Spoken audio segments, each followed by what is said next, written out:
ዛሬ ታላቁ ሰባኪ ወንጌል ልጃችን ዘላለም ወንድሙ በአሜሪካ ሀገር ከዚህ ዓለም በስጋ ሕይወት አርፏል።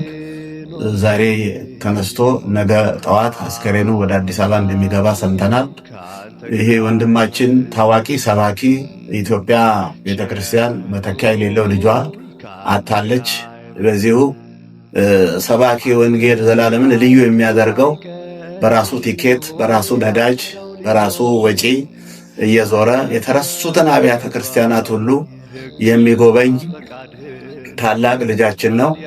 እንግዲህ ፈቃድ እግዚአብሔር ሆኖ የረፍቱ ጊዜ ደርሶ በዚህ እንዲያርፍ እግዚአብሔር ፈቃዱ ሆኗል። ቤተክርስቲያን በጣም ታዝናለች። የጋሞ ጎፋ ሀገረ ስብከትም በተደጋጋሚ በዚህ ብዙ ስራ ስለሰራ በተለይ በሳውላ ከተማ የአዳሪ ትምህርት ቤቶች ሲያጠነክር የነበረ ሲረዳ የነበረ በምግብ በልብስ ሲረዳ የነበረ ነው ዘላለም ወንድሙ። እጅግ በጣም እናዝናለን። ሀገረ ስብከቱ ሀዘኑን ይገልጻል። በሁለቱም ሀገረ ስብከቶች በጋሞ ጎፋና በጋሞና በጎፋ ባስኬቶ ሀገረ ስብከት ስም ሀዘናችንን እንገልጻለን። ሀገረ ስብከቱ ሀዘኑን ይገልጻል። በጣም የሚያስደንቅ ነው። ሶስቱም ወንድማማቾች ሰባኪያን ናቸው። በተለይ አድነው የሚባለው ወንድሙ እዚህ ሀገር በተደጋጋሚ መጥቶ ሰብኳል። ዘላለምም መጥቶ ሰብኳል።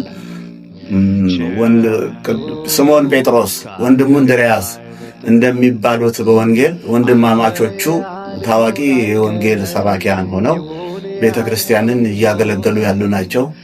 እንቁ ሰውን ያጣችው ቤተክርስቲያናችን ጠቅላይ ቤተ ክህነትም ከአዲስ አበባ ሀገረ ስብከት ጋር በመቀናጀት በነገው ዕለት ቀብሩ ይፈጸማል።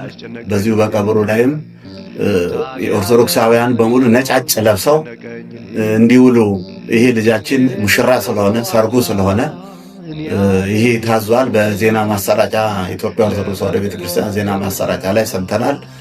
ህዝባችን እንግዲህ እግዚአብሔር ያጽናናው፣ ቤተክርስቲያንን እግዚአብሔር ያጽናናት። ሰው አይበረከትላትም፣ ሰውም አታጣም። በዚሁ አጋጣሚ እንግዲህ ታላቁ ልጃችን እንቁ የሆነው ዓላማ ያለው ለቤተ ክርስቲያንም ለሀገርም ዓላማ ያለው ልጅ ነው ያጣነውና እግዚአብሔር ነፍሱን በአብርሃም በይስሐቅ በያዕቆብ አጠገብ ያኖርልን። ሀዘናችንን በዚሁ እንገልጻለን። እግዚአብሔር ይስጥልን። ቢኖረኝም አምላኬ ካንተ ግን አይበልጥም።